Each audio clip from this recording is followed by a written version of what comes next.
Salut à vous, jeune P1. C'est Mathieu, votre tuteur en biostatistique. J'espère que vous allez bien et que vous êtes prêts pour cette deuxième partie du CM2. On va d'abord parler du principe d'un test statistique. Ensuite, je vais vous présenter les tests du Qui2. Pour commencer, nous allons parler du principe d'un test statistique. J'espère que vous êtes prêts parce que c'est une notion très importante qui va marcher pour tous les tests que vous verrez lors de ce semestre. Alors, pour démarrer tout test statistique, il va falloir poser les hypothèses. En effet, on cherche lors d'un test à évaluer une hypothèse H0 concernant un ou des paramètres d'une population.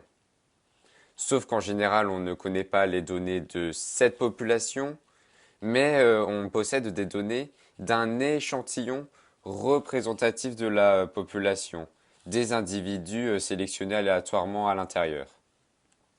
Nous devons poser deux hypothèses. H0, c'est l'hypothèse nulle, une hypothèse d'égalité ou d'indépendance faite sur la population. C'est cette hypothèse que l'on va tester car c'est une hypothèse chiffrée.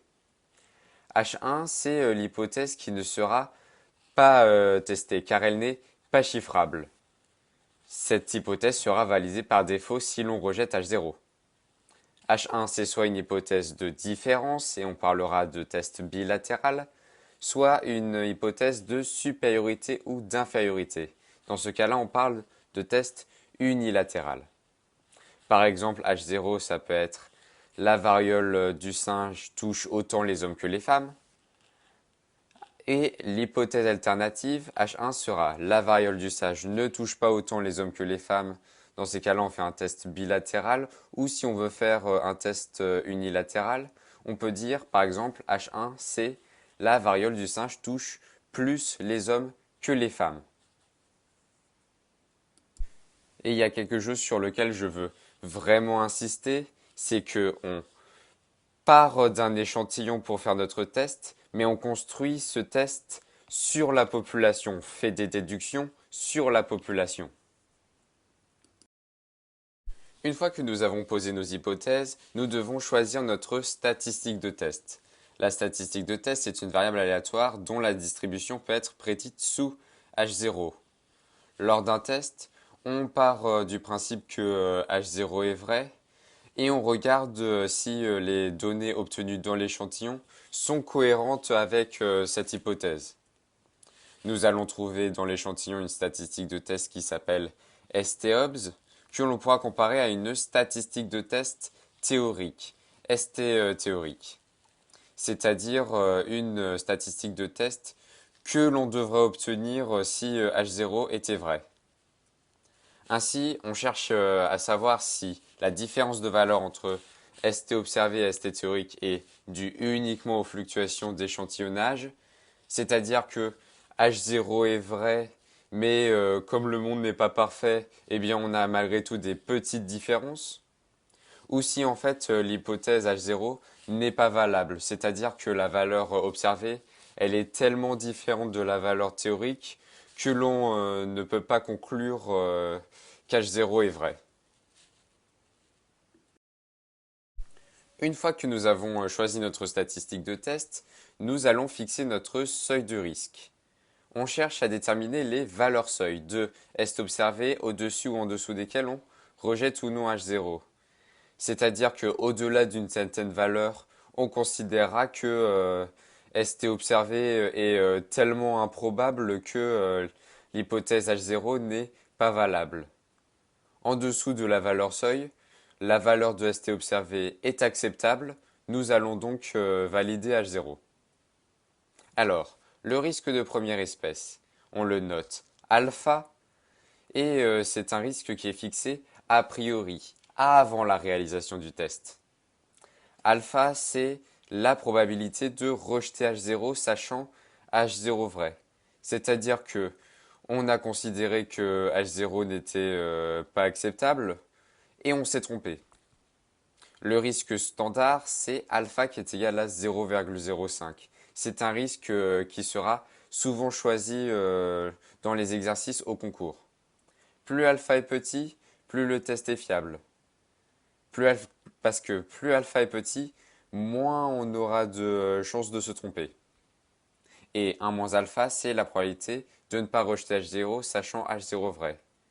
Pour le coup, on a décidé de valider H0 et on a eu raison. Par exemple, la probabilité de conclure que la variole du singe ne touche pas autant les hommes que les femmes, c'est-à-dire qu'on rejette H0 alors que c'est le cas, cela correspond à alpha. A l'inverse, si on conclut que la variole du singe touche autant les hommes que les femmes, eh bien on ne rejette pas H0. Sachant que c'est le cas en réalité, eh bien la probabilité d'obtenir cette conclusion est égale à 1 moins alpha. Dans la diapositive précédente, on a déterminé le risque de se tromper sachant H0 vrai. Mais il y a aussi des risques qu'on se trompe sachant H0 fausse. C'est le risque de seconde espèce qu'on note. Bêta, c'est la probabilité de ne pas rejeter H0 sachant H0 fausse. C'est-à-dire que H0 n'est pas une hypothèse valide et pour autant on l'a acceptée. Par exemple, la probabilité de conclure que la variole du singe touche autant les hommes que les femmes, alors que ce n'est pas le cas, cela correspond à bêta. Bêta est indéterminable parce qu'on a vu plus tôt que l'hypothèse H1 n'est pas chiffrée. C'est l'hypothèse que l'on accepte par défaut si on rejette H0. Nous allons également déterminer la puissance du test, c'est la complémentaire de bêta, 1 moins bêta. C'est donc la probabilité de rejeter H0 sachant H0 fausse. C'est-à-dire que H0 n'est pas une hypothèse valide et nous l'avons bien rejeté, nous avons eu raison. Puisque bêta est indéterminable, forcément la puissance l'est aussi. Par exemple, la probabilité de conclure que la variole du singe ne touche pas autant les hommes que les femmes, alors que ce n'est pas le cas en réalité, correspond à 1 moins bêta. Nous avons décidé de rejeter H0 car on a obtenu une valeur de statistique de test observée invraisemblable et nous avons eu raison de rejeter H0. Alors, on va voir un peu plus tard que alpha et bêta évoluent en sens inverse. Plus alpha est grand, plus bêta est petit. Et inversement. Ici, vous avez un tableau qui récapitule les différents risques. Donc, sachant H0 vrai, le risque de première espèce sera noté alpha, c'est le risque de rejeter H0. Et si on ne rejette pas H0, la probabilité associée est 1 moins alpha. Si on considère que H0 est fausse en réalité, la probabilité de ne pas rejeter H0, c'est le risque de seconde espèce. Bêta, le risque de se tromper sachant que H0 est fausse. Et la probabilité de rejeter H0 sachant qu'elle est fausse, c'est 1 moins bêta. Et dans ces cas-là, la conclusion serait bonne. Ce graphique me permet de vous expliquer pourquoi alpha et bêta évoluent en sens inverse. A priori, c'est-à-dire avant la réalisation du test, nous allons fixer le risque de première espèce alpha qui va nous permettre de déterminer une valeur de seuil, en dessous de laquelle on ne rejettera pas H0 et au-dessus de laquelle on rejettera H0. Ainsi, si alpha est élevé, eh bien on rejettera plus souvent H0 pour des valeurs plus faibles de la statistique de test observée. Ainsi, si on rejette plus souvent H0, eh bien on aura moins tendance à la rejeter à tort. Ainsi, bêta diminue. Inversement, si alpha est très faible, eh bien on aura moins tendance à rejeter H0. On rejettera H0 pour des valeurs de ST-OBS plus élevées. Mais si on rejette moins H0, eh bien on a plus de risque de ne pas la rejeter à tort. Ainsi, bêta augmente quand alpha diminue et inversement. D'ailleurs, c'est très important pour vous de connaître les risques alpha, bêta et ce que ces probabilités représentent, car cela peut être source de confusion, mais une fois que vous avez compris cela, eh bien, les autres tests statistiques devraient être assez faciles à comprendre pour vous. Ça y est, maintenant nous avons fixé nos risques alpha et bêta, nous avons posé nos hypothèses, trouvé notre statistique de test observé. Nous allons donc calculer le degré de signification, p-value. La p-value, c'est la probabilité d'obtenir ST-obs sachant H0 vrai. C'est-à-dire, si H0 est vrai, est-ce que la valeur ST-obs est acceptable? Ce degré de signification est fixé a posteriori. Nous avons besoin de la valeur de ST-obs pour la calculer. Pour conclure, on comparera p-val alpha, puisque dans les deux cas, on se place sous H0 vrai. Pour rappel, alpha, c'est la probabilité de rejeter H0, sachant H0 vrai. Si p-val est supérieur à alpha, on ne rejettera pas H0, on considérera que il est vraisemblable d'obtenir une valeur ST-obs et que l'écart entre ST-obs et ST théorique est uniquement dû aux fluctuations d'échantillonnage. Si p-val est inférieur à alpha, on rejettera H0. La valeur ST observée est trop éloignée de ST théorique. L'écart entre les deux valeurs n'est pas dû uniquement aux fluctuations d'échantillonnage. H0 n'est pas une hypothèse acceptable. D'ailleurs, on ne connaît pas la réalité. On ne sait pas si H0 est réel ou pas, quelle que soit la conclusion. Donc, il y a un risque de se tromper. Ainsi, on va chercher un compromis entre alpha et bêta pour diminuer ce risque. Mais il faut garder en tête que quelle que soit la valeur de alpha, il y a un risque de se tromper. Pour finir cette partie sur le principe du test, nous allons parler de test unilatéral et bilatéral.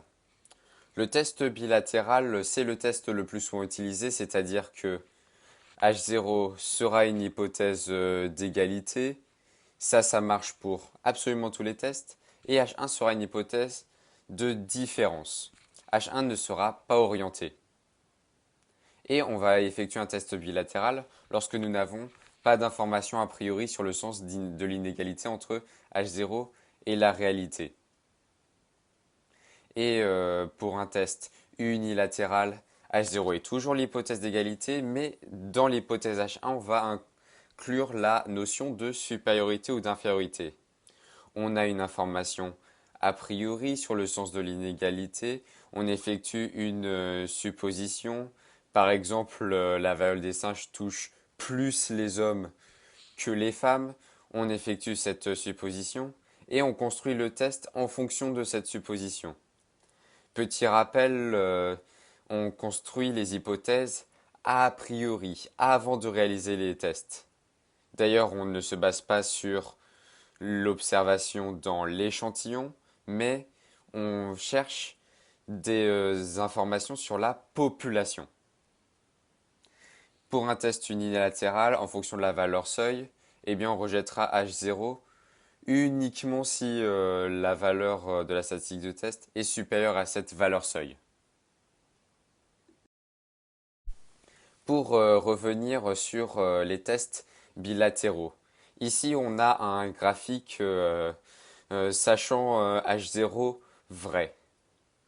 Puisque le test est dit bilatéral, eh bien on va rejeter H0 si la statistique de test observée est supérieure à une valeur seuil ou si elle est inférieure à une autre valeur seuil qui est opposée. Ainsi, on a une probabilité alpha sur 2 de rejeter H0, sachant H0 vrai, avec une valeur supérieure à la valeur seuil, et une probabilité alpha sur 2 de rejeter H0 avec une valeur inférieure à l'autre valeur seuil. On a donc une probabilité globale alpha de rejeter H0, sachant H0 vrai.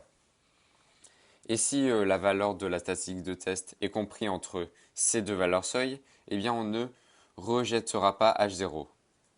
D'ailleurs, la durée de signification p-val doit aussi être bilatérale, c'est-à-dire qu'il doit être réparti à gauche et à droite du graphique. Vous verrez au cours du semestre comment on établira les conclusions en pratique. Voilà, nous avons terminé la partie sur le principe du test. N'hésitez pas à faire une petite pause si vous en ressentez le besoin, car la partie qu'on va traiter maintenant, c'est une partie dense et extrêmement importante pour le semestre. Et j'espère que vous êtes aussi chaud que Jim Carrey pour démarrer ce cours, car c'est nécessaire. Donc, un test du Ki2. C'est un test de comparaison de distribution basé sur le regroupement en classe d'une variable aléatoire x qualitative ou quantitative. On peut effectuer différents tests du Ki2, soit de comparaison d'une distribution observée à une distribution de référence, soit d'ajustement à une loi, soit de comparaison de plusieurs distributions observées, ou d'indépendance de deux variables. Alors, peut-être vous vous dites que cela fait beaucoup de tests à apprendre. Oui, mais vous verrez que pour ces quatre tests, le mode opératoire est plus ou moins le même. Certes, il y a des différences, mais il y a aussi de nombreux points communs. Et vous verrez qu'en pratiquant, en faisant des exercices, en refaisant les TD, vous y arriverez sans trop de difficultés, je l'espère. On va démarrer avec le test de comparaison d'une distribution observée à une distribution de référence. L'objectif de ce test est de savoir si la distribution inconnue de x d'une population est conforme à la distribution de x connue dans une population de référence. Par exemple, est-ce que les étudiants de passe ont-ils la même répartition de taille que la population française? Alors, puisque la distribution de x est inconnue dans la population, vous allez me dire comment on va faire pour faire le test.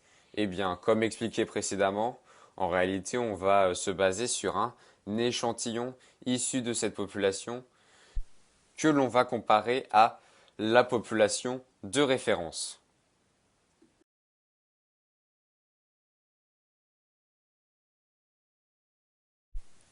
Comme pour tout test, pour effectuer un test de comparaison d'une distribution observée à une distribution de référence, eh bien, on va poser les hypothèses. La spécificité du Ki2, c'est qu'un test du Ki2 est toujours bilatéral. H1 ne pourra pas être orienté, c'est une hypothèse de différence. Bien entendu, H0 sera une hypothèse d'égalité, ça ne change jamais. On a donc que H0, c'est la distribution de la variable, c'est la même dans la population de référence et la population observée. Et pour H1, la distribution est différente entre les deux populations. Par exemple, pour H0, on va considérer que la répartition des tailles est la même entre les étudiants en passe et la population française. Et on pourra dire que H1 et la répartition des tailles est différente. Par contre, c'est interdit de dire les étudiants de passe sont plus grands que la population française. Ça, c'est interdit. Une fois que nous avons posé nos hypothèses, on va regrouper nos données dans un tableau de contingence, avec, pour chaque valeur prise par x, sur une ligne, les effectifs observés dans l'échantillon. On va également noter les proportions théoriques pithéoriques qui proviennent de la population de référence. Ces proportions théoriques seront données dans l'énoncé. Ce qui ne sera pas donné dans l'énoncé, ce sont les effectifs théoriques. Nous allons donc devoir les calculer. Comment on va procéder? C'est assez simple, en fait, il suffit d'avoir l'effectif total de l'échantillon que nous allons multiplier par les proportions théoriques pour chaque valeur de x. Attention à vérifier que la somme de tous les effectifs théoriques soit bien égale à l'effectif total, ainsi que la somme des proportions théoriques qui doit être égale à 1 ou à 100%.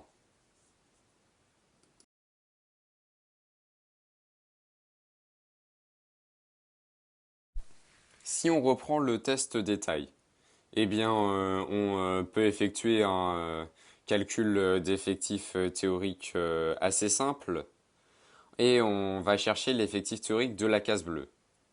Eh bien, pour cela, il faudra, comme je viens de le dire, multiplier l'effectif total de l'échantillon, c'est-à-dire 200, par la proportion théorique de personnes faisant moins d'1,80 m dans la population française.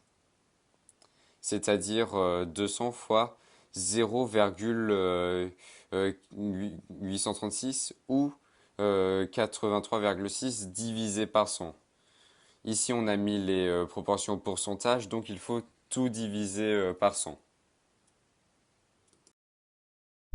Une fois que nous avons calculé tous nos effectifs théoriques, eh bien, on doit vérifier que ceux-ci sont supérieurs ou égaux à 5. C'est la seule condition. Et si un effectif théorique est inférieur à 5, on va effectuer un regroupement de classes. C'est quoi un regroupement de classes?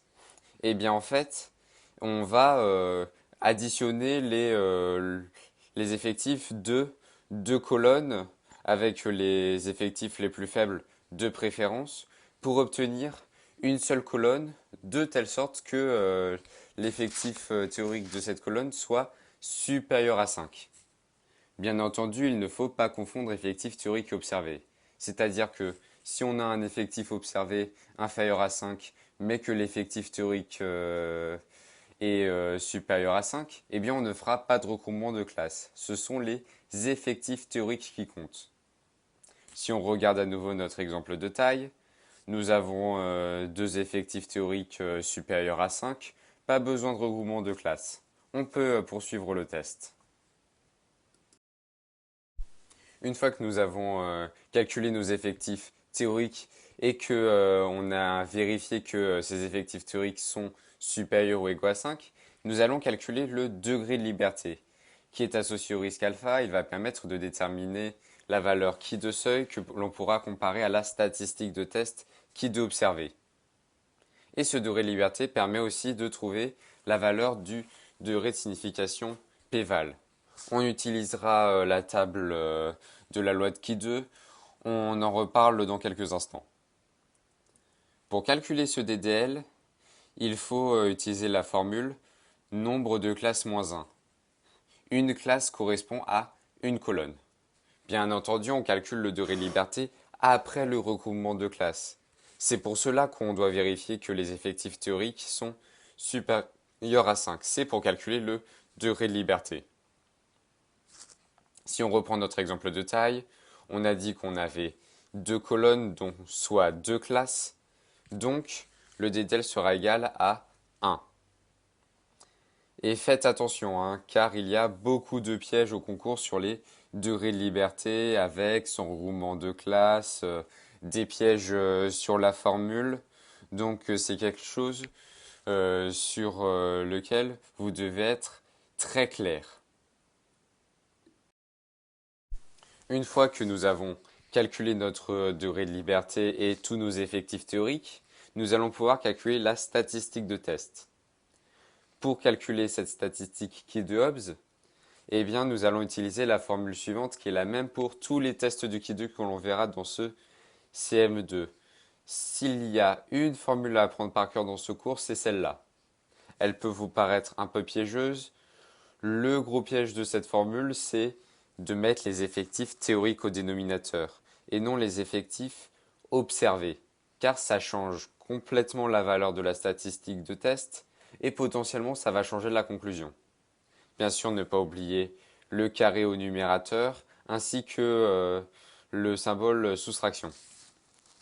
Si on reprend le test sur les tailles, à votre avis, quelle sera la valeur de la statistique de test?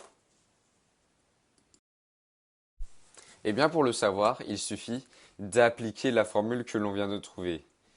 Donc, on met l'effectif observé moins l'effectif théorique, le tout au carré, sur l'effectif théorique. Et on fait la somme de plusieurs termes. Et on trouve un Ki de Hobbes qui vaut 50,5, arrondi à 10 moins 1 près. J'ai oublié de le préciser avant, mais les effectifs théoriques, les valeurs ne seront pas forcément entières. Et à la rigueur, ce n'est pas grave, parce que ce sont bien des valeurs théoriques, et à ces valeurs théoriques, on va comparer des effectifs observés, qui peuvent être différentes. C'est ce qu'on appelle les fluctuations d'échantillonnage. D'ailleurs, pour calculer la statistique de test observée, il faut conserver des valeurs d'effectifs théoriques les plus précises possibles. Dernière chose, parfois le calcul de Key-Dobbs peut être long et il faut s'appliquer parce que il est aisé de se tromper en tapant la formule dans la calculatrice. Une fois qu'on a calculé notre statistique de test, il y a deux possibilités pour conclure. Soit on compare Key de Hobbs, la statistique de test qu'on vient de calculer, à la valeur seuil qu'on lit dans la table du Key 2, et soit on rejette H0 si Key de Hobbs est supérieur à Key de seuil. Si Key de seuil est supérieur à Key de Hobbs, on ne rejettera pas H0. Ou alors on détermine le degré de signification p-val et on compare à alpha, comme ce qu'on a vu dans la partie sur le principe du test.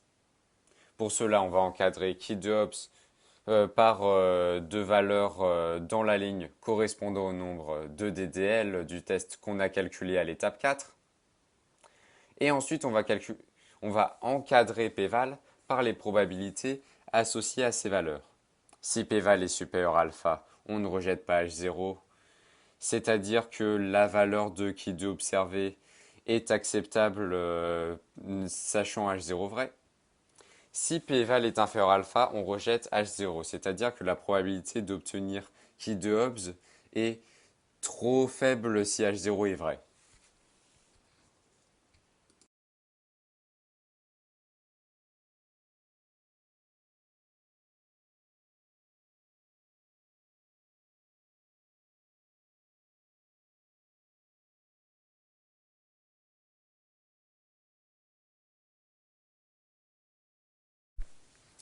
Bon, vous allez me dire, tu es bien gentil Mathieu, mais concrètement, comment on fait?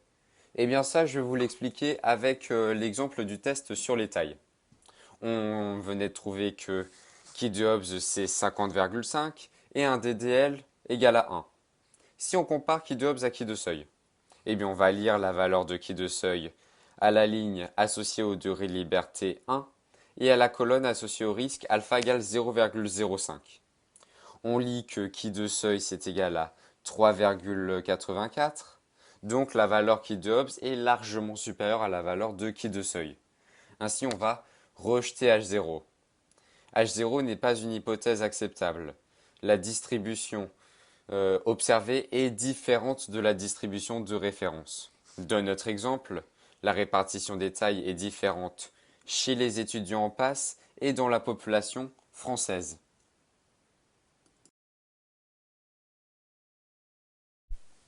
On peut également comparer p-val alpha. Dans ces cas-là, comment on fait? Alors, on va encadrer Key de Hobbs par deux valeurs supérieures et inférieures sur la ligne des DL égale à 1. Bon, ici, on lit que la valeur maximale sur la ligne, c'est 10,83 et Key de Hobbs est supérieur à cette valeur. Si on encadre p-val à l'aide de la table, eh bien, on va lire que p-val est largement inférieur à 0,001. Il faut inverser le sens de l'inégalité. En effet, plus Key de Hobbs est grand, moins il est probable d'obtenir cette valeur sous H0 vrai, et donc plus p-val est petit. Dans les deux cas, on rejette H0, et on considère que la répartition des tailles est différente chez les étudiants PASS et dans la population française. Deux petites remarques. Quelle que soit la méthode utilisée, on doit trouver la même conclusion, sinon on s'est trompé. Et sinon, puisqu'on a fait un test bilatéral, malgré tout, on voudrait trouver s'il y a plus d'étudiants passent d'1,80 m ou s'il y en a plus dans la population française. Pour cela, on pourra regarder directement les données du tableau si on invalide H0. Parce que si on valide H0, on conclura une égalité entre les deux distributions.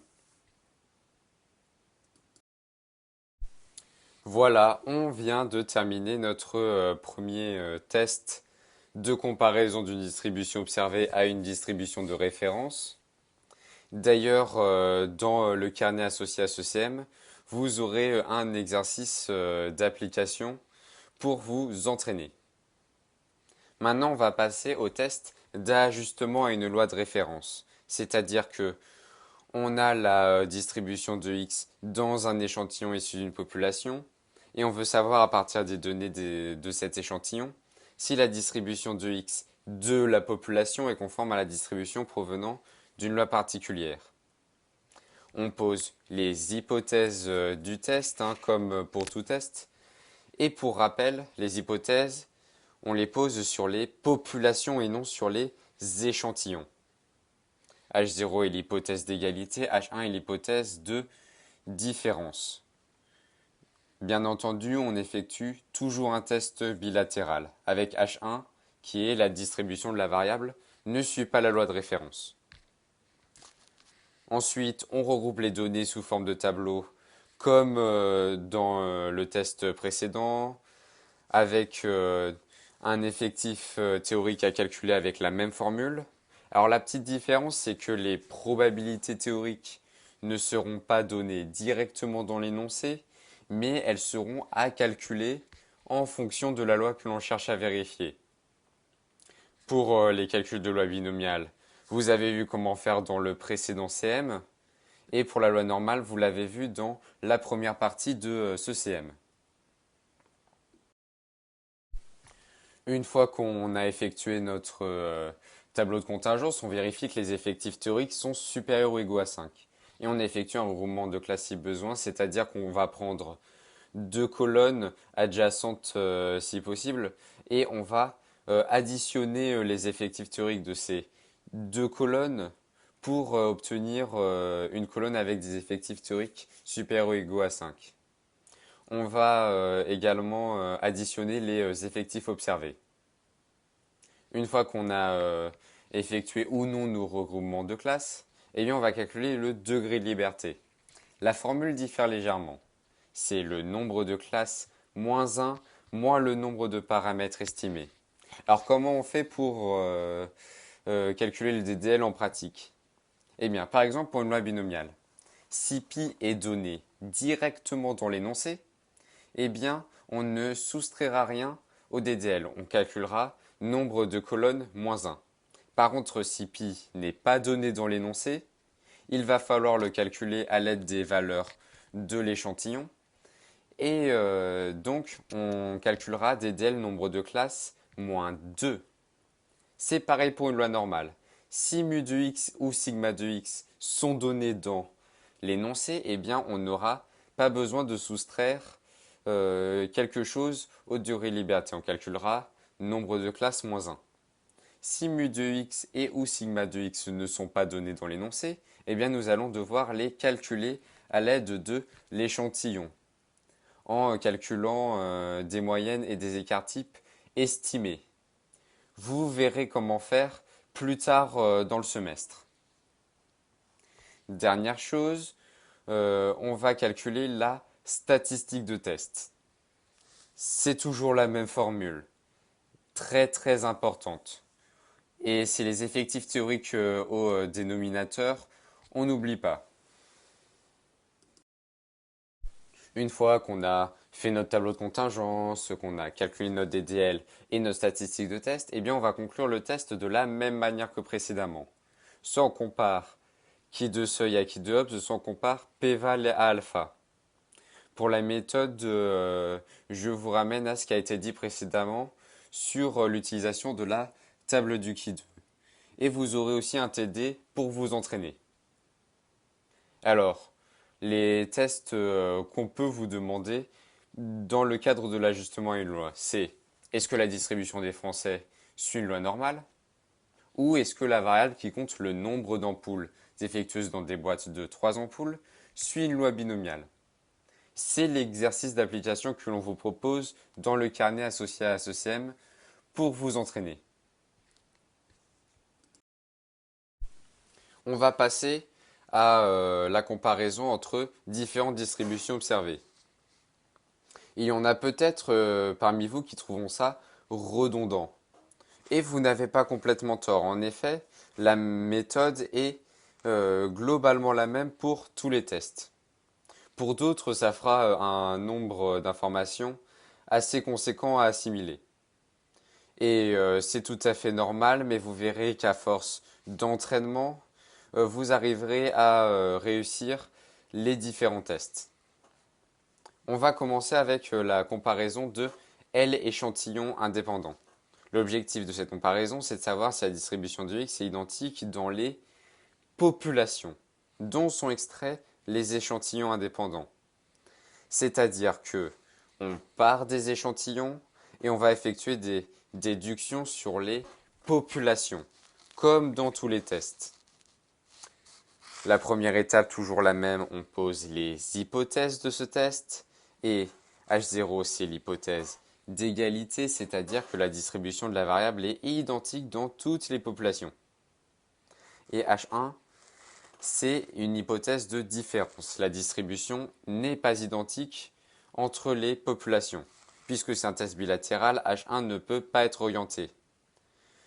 Après, on pourra spécifier notre conclusion en regardant les données de l'échantillon. Mais avant, il faut effectuer le test et regarder si on rejette ou non H0. Une fois que nous avons posé nos hypothèses, nous allons regrouper les données dans un tableau de contingence avec les C valeurs prises par X étudiées sur L population. C'est-à-dire que pour chaque valeur prise par X, on va écrire dans le tableau le nombre d'individus de la population A qui prend la valeur X1, le nombre d'individus dans la population qui prend la valeur X2, et ainsi de suite. Nous allons également faire ces opérations pour les populations B, C, D, etc. jusqu'à L. Une fois que nous avons inscrit nos effectifs observés, nous allons devoir inscrire les effectifs théoriques. Pour cela, on va utiliser la formule suivante.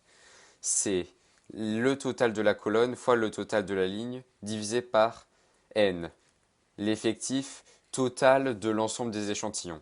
Par exemple, pour l'effectif théorique du nombre d'individus de la population A qui prend la valeur x1, eh bien nous allons calculer l'effectif total de la population A n a tot qu'on multiplie par l'effectif total des gens qui prennent la valeur x1 n1. Donc on fera n a tot fois n1 qu'on divise par grand N. On fait également ce calcul pour les individus de la population A qui prennent la valeur x2 et ainsi de suite. Et on fait ça pour toutes les populations. Nous vous conseillons de vérifier que la somme des effectifs théoriques de la population A soit égale à l'effectif total de l'échantillon de la population A. Même chose pour toutes les populations. Une fois qu'on a effectué notre tableau de contingence et calculé tous les effectifs théoriques, eh bien, nous allons vérifier les conditions d'application. Il y a une seule condition d'application, toujours la même. Les effectifs théoriques doivent être supérieurs ou égaux à 5. Et on va regrouper des classes au besoin. Comment on fait? Eh bien, on va prendre deux colonnes, par exemple x5 et x6, deux colonnes associées à deux valeurs qui ont des effectifs théoriques inférieurs à 5, et on va additionner leurs effectifs observés théoriques pour obtenir une seule colonne, de telle sorte que les nouveaux effectifs théoriques calculés soient supérieurs ou égaux à 5. Une fois qu'on a effectué ou non nos regroupements de classes, nous allons calculer le degré de liberté. La formule est légèrement différente. Nous allons devoir prendre en compte le nombre C de modalités prises par X, c'est-à-dire les différentes valeurs, et le nombre L d'échantillons. Pour calculer le DDL, nous allons prendre le nombre de lignes moins 1 multiplié par le nombre de colonnes moins 1. Les lignes correspondant aux différentes populations et les colonnes aux différentes valeurs. Attention, on effectue le calcul du degré de liberté après le regroupement de classes. Sinon, ça peut potentiellement changer la conclusion. Une fois qu'on a calculé notre degré de liberté, nous allons calculer la statistique de test. Toujours la même formule, celle-ci vous pouvez l'accrocher au-dessus de votre bureau, sous votre lit, dans votre cuisine, peu importe, mais vous l'ancrez bien dans votre mémoire. Une fois qu'on a calculé notre statistique de test, eh bien, la conclusion est toujours la même. Soit on compare qui de seuil à qui de Hobbes, soit on compare p-val alpha. Dans les deux cas, la conclusion doit être la même. Soit on ne rejette pas H0 et on considère que la distribution entre les différentes populations est la même, soit on rejette H0 et on considère qu'il y a des différences de répartition entre les populations, avec une conclusion plus affinée suivant les observations dans l'échantillon. Par exemple, on peut vous demander est-ce que la répartition des tailles est la même chez les étudiants PASS à l'université Paris-Saclay, celle où vous êtes, et à celle de Saint-Quentin. Ou est-ce que la distribution des puissances des ampoules défectueuses est la même que celle des ampoules non défectueuses? Ça, c'est l'exercice d'application qu'on vous propose dans le carnet associé à ce CM pour vous entraîner. Vous verrez déjà, rien que durant cette pré-rentrée, avec les carnets, les TD, les exercices supplémentaires, vous avez de quoi vous préparer. Plus l'examen blanc de la pré-rentrée que vous pourrez refaire, bien sûr. Allez, on s'accroche, ce CM est bientôt terminé.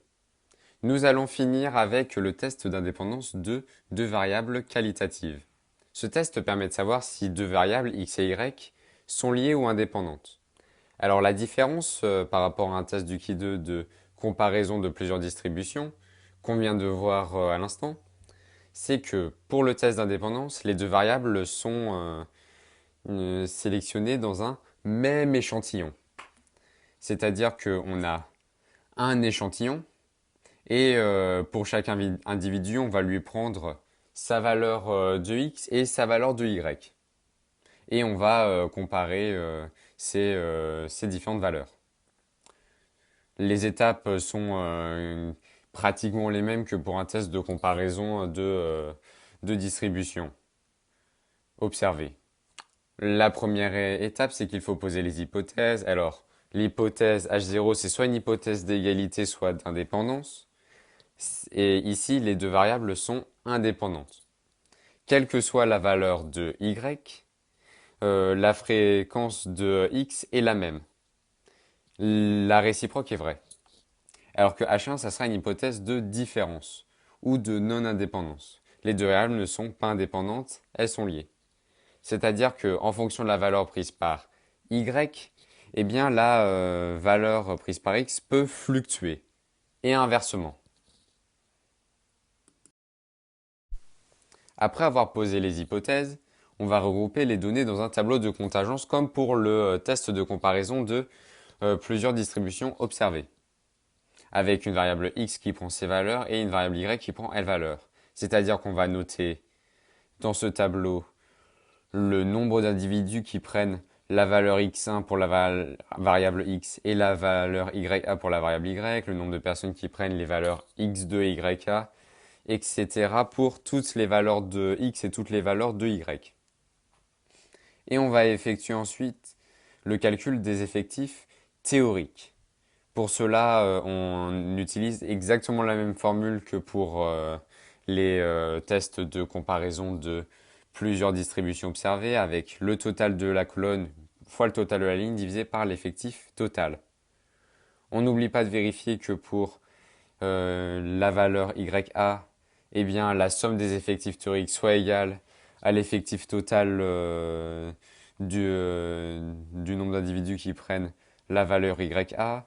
Et on fait pareil pour toutes les valeurs prises par Y ou prises par X. Ça, c'est vous qui choisissez. Une fois qu'on a construit notre tableau de contingence, on vérifie une nouvelle fois que les effectifs théoriques soient supérieurs ou égaux à 5.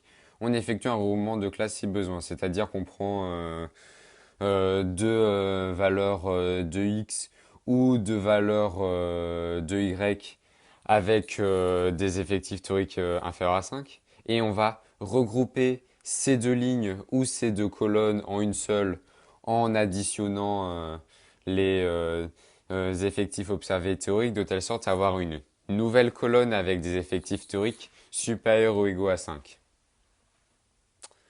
Une fois qu'on a effectué ou non notre regroupement de classe, eh bien on va calculer le degré de liberté avec exactement la même formule que pour le test de comparaison de plusieurs distributions.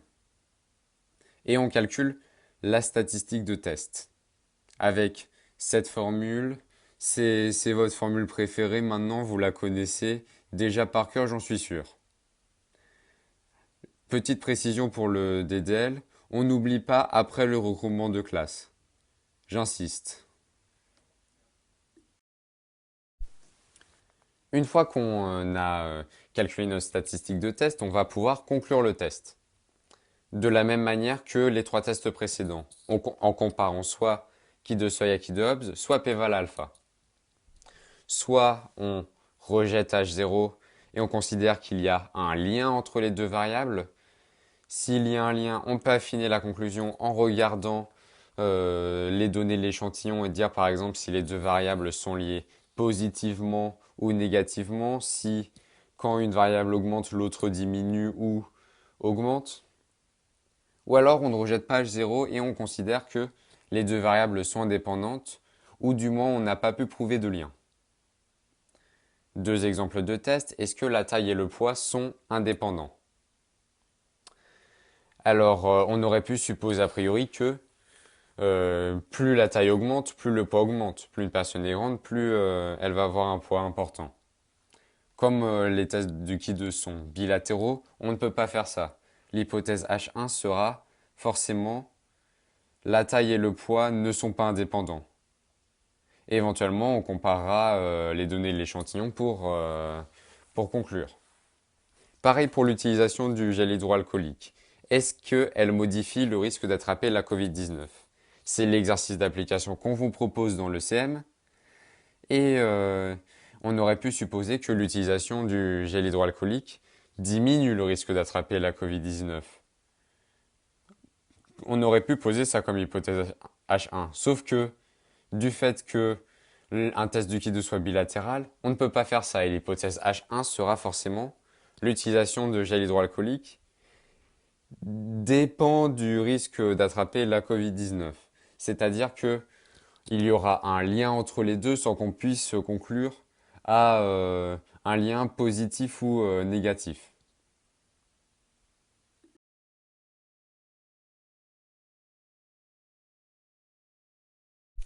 Voilà pour ce CM. J'espère qu'il vous a plu, que vous l'avez trouvé clair. N'hésitez pas à poser des questions sur les forums si vous en avez. N'hésitez pas également à relire le carnet, à faire les exercices d'application du carnet, les TD, les questions supplémentaires. Bon courage pour le BG. J'espère que ce cours vous aidera pour le réussir. D'ailleurs, n'oubliez pas que le BG, c'est seulement un entraînement qui ne définit pas votre classement à l'issue du semestre. Et surtout, garder la motivation, garder le sourire, c'est absolument essentiel en passe. Ciao, ciao!